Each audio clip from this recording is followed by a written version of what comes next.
بسم الله الرحمن الرحيم الحمد لله وكفى وسلام على عباده الذين اصطفى أما بعد فعن ابن عباس رضي الله عنهما أن رسول الله صلى الله عليه وسلم قال لو يعطى الناس بدعواهم لادعى رجال أموال قوم ودماءهم ولكن البينة على المدعي واليمين على من أنكر حديث حسن رواه البيهقي هكذا وبعده في الصحيحين۔ حمد و صلات کے بعد اربعین نویہ کی یہ 33 نمبر کی حدیث ہے۔ اس حدیث کے راوی صحابی رسول چچا زاد بھائی ابن عباس رضی اللہ تعالی عنہما ہیں۔ ان کے تعلق سے کچھ باتیں گزر چکی تھیں۔ دو باتیں ان کے تعلق سے ہم اپنے ذہن میں رکھیں کہ یہ عبادل اربع میں سے ہیں۔ 4 عبداللہ تھے جن کی اصطلاح بنی تھی، انہیں عبادل اربع کہا جاتا تھا۔ انہی میں سے ایک عبداللہ ابن عباس رضی اللہ تعالی عنہما بھی ہیں، اور یہ ان صحابہ میں سے ایک ہیں جن 7 صحابہ کو اللہ کے نبی صلی اللہ علیہ وسلم سے زیادہ حدیثیں روایت کرنے کا شرف حاصل ہے، جنہیں مکثرین صحابہ کہا جاتا ہے۔ انہی میں سے ایک صحابی رسول عبداللہ ابن عباس رضی اللہ تعالی عنہما ہیں۔ اور یہ میں نے بتایا تھا کہ 1000 سے جو صحابی زیادہ حدیثیں بیان کرتے ہیں انہیں مکثرین صحابہ میں ذکر کیا جاتا ہے، تو انہوں نے 1000 سے زائد اللہ کے نبی صلی اللہ علیہ وسلم سے حدیثیں بیان کی ہیں۔ کہتے ہیں کہ اللہ کے نبی صلی اللہ علیہ وسلم نے بیان کیا اس حدیث کے اندر، لو یعطى الناس بدعواہم، اگر لوگوں کو ان کے دعوے اور مطالبات کی بنیاد پر دے دیا جائے، جو چیز دعویٰ کریں، جس چیز کی وہ لوگ مطالبہ کریں، اس چیز کو اگر دے دیا جائے تو بہت سارے لوگ ایسے نکلیں گے سماج کے اندر جو لوگوں کی جان اور مال کا بھی دعویٰ کر بیٹھیں گے، ان کے جان اور مال کے بھی طلبگار بن جائیں گے، اور اس کو بھی حلال سمجھ کر بہانے کی اور ضائع کرنے کی کوشش کریں گے۔ وَلَكِنِ الْبَيِّنَةُ عَلَى الْمُدَّعِي، لیکن معاملہ ایسا نہیں ہے۔ اسلام کے اندر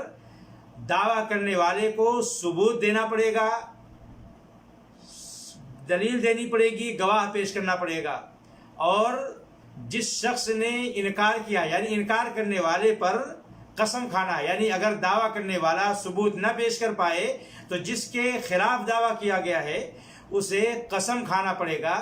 یہ شرعی قاعدہ ہے۔ میرے بھائیو، یہ حدیث کا ترجمہ رہا، اور یہ حدیث اہل علم کہتے ہیں بڑی عظیم حدیث ہے، اور اختلافات اور جھگڑوں کے موقع پر یہ فیصلہ کرنے والی حدیث ہے، کیونکہ اس نے ایک ایسا اصول، ایک ایسا ضابطہ ہم کو عطا کیا ہے کہ اس کی بنیاد پر ہمارے کیسے بھی جھگڑے ہوں، کیسے بھی اختلافات ہوں، تنازعات ہوں، لڑائی جھگڑے ہوں، ہم اس حدیث کی روشنی میں اس لڑائی کو، اس جھگڑا کو، اس نزاع کو، اس اختلاف کو ختم کر سکتے ہیں، کیونکہ یہ ہم کو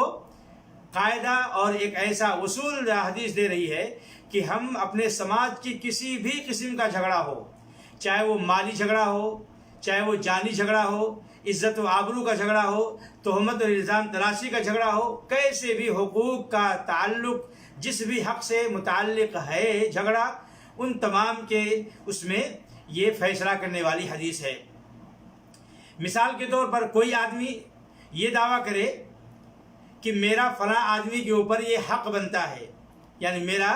اس کے اوپر یہ حق بنتا ہے، تو ایسی صورت میں اسے گواہ، اسے دلیل دینی پڑے گی، اور جس کے اوپر یہ کیس کر رہا ہے، مقدمہ کر رہا ہے اور حق جتا رہا ہے، اگر نہیں ثبوت پیش کر پایا تو وہ قسم کھائے گا۔ یا ایسے ہی کوئی آدمی اس کے اوپر کوئی حق ثابت ہے، اس ثابت حق کا ادائیگی کا دعویٰ کرے کہ میں نے اس کو دے دیا ہے۔ مثال کے طور پر ایک مزدور اس کے حق کام کیا، اور وہ دعویٰ کرتا ہے کہ میں نے اس کی ساری مزدوری میں نے دے دی ہے، تو ایسی صورت میں یہ مدعی بنا، اسے دلیل دینی پڑے گی، ثبوت دینا پڑے گا، گواہی پیش کرنی پڑے گی کہ میں نے کب اس کو دیا ہے، کس کے سامنے دیا ہے، کیا دلیل ہے، اور اگر دلیل اور گواہ اور ثبوت نہ پیش کر پائے تو صاحب حق، یعنی جس کے بارے میں یہ دعویٰ کر رہا تھا کہ میں نے اس کو مزدوری دے دی ہے، اس کا حق دے دیا ہے، اس سے قسم کھلا کر اس کو دے دیا جائے گا، اس کا حق اس کو دینا پڑے گا۔ اسی طریقے سے میرے بھائیوں، یہ حدیث ہر قسم کے دعوے میں عام ہے، جو شخص کسی پر کسی حق کا یا قرض کا یا سامان کا یا کسی چیز کا بھی دعویٰ پیش کرتا ہے تو اسے دلیل کا مطالبہ کیا جائے گا، اور دلیل صرف اٹکل پچو نہیں، صحیح اور واضح جو اس کے حق کو ثابت کرنے والی، اس نے کہا بینہ، جو واضح ہو، کلیئر ہو، اس کے اندر کوئی غموض اور گڑبڑ نہ ہو، تو اس کے حق میں فیصلہ کیا جائے گا۔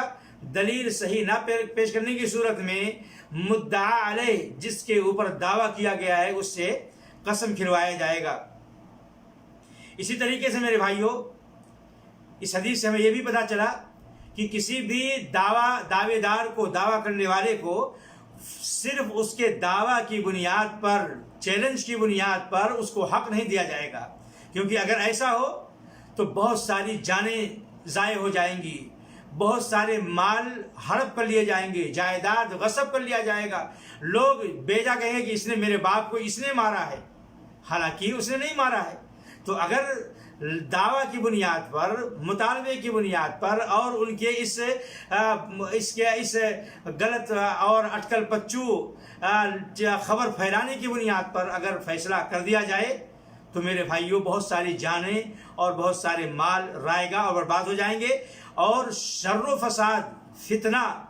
سماج کے اندر، دنیا کے اندر بڑھ جائے گا۔ اس لیے شریعت اسلامیہ نے، دین اسلام نے لوگوں کی جان اور مال کی حفاظت کا بہت زیادہ خیال کیا ہے، لوگوں کی جان بے جا ضائع نہ ہو، لوگوں کے مال ہڑپ نہ کیے جائیں، اس کا اہتمام کیا ہے۔ لہذا واضح ٹھوس ثبوت پیش کرنا پڑے گا، گواہ پیش کرنا پڑے گا، اور مسلمان کو یہ تعلیم دی گئی ہے کہ مسلمان جو جج ہے، جو حاکم ہے، قاضی ہے، صرف دعوے کی بنیاد پر دعوے دار کے حق میں فیصلہ نہیں کرتا ہے، بلکہ وہ دلیل پہ مانگتا ہے، ثبوت مانگتا ہے، گواہ مانگتا ہے۔ اسی طریقے سے حدیث سے یہ پتہ چلا کہ کسی بھی انسان کو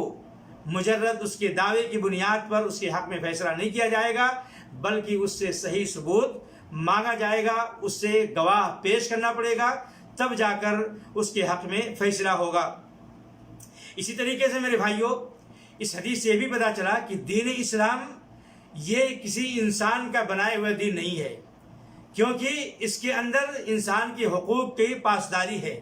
یہ اللہ رب العالمین کے نازل کردہ دین ہے، یہ قانون ہے جو اللہ جاننے والا ہے، حکمت والا ہے، اور اپنے بندوں پر بڑا رحیم اور کریم ہے۔ اس لیے اسلامی تعلیمات سارے کے سارے عدل پر، انسان پر مبنی ہے، اور مظلوم کی حمایت کرنے والا یہ دین ہے، ظالموں کے خلاف کھڑا ہونے والا دین ہے۔ لہذا اس دین کی حقانیت ہمیں ان تمام باتوں سے پتہ چلتا ہے کہ کس طریقے سے دین نے لوگوں کے حقوق کا خیال کیا ہے، لوگوں کی جان اور مال کا خیال کیا ہے، مظلوموں کا خیال کیا ہے، ظالم کا ہاتھ پکڑا ہے کہ وہ اپنے ظلم کی بنیاد پر، طاقت کی بنیاد پر، قوت کی بنیاد پر، جاہ و منصب کی بنیاد پر کسی کی جان نہیں لے سکتا ہے، کسی کا مال ہڑپ نہیں کر سکتا ہے، بلکہ اسے بھی وہی ساری چیزیں فالو کرنی پڑیں گی جو ایک عام مسلمان کو فالو کرنی پڑتی ہے، اور دین اسلام کا وہ بھی ویسے ہی پابند ہے جس طریقے سے ایک عام انسان پابند ہے۔ تو میرے بھائیوں، یہ حدیث اپنے سائز کے اعتبار سے تو بڑی چھوٹی ہے، لیکن تمام قسم کے جھگڑے اور اختلافات کو کیسے ہم سرنڈر کریں، کیسے اس کو ہم اپنے سماج کے اندر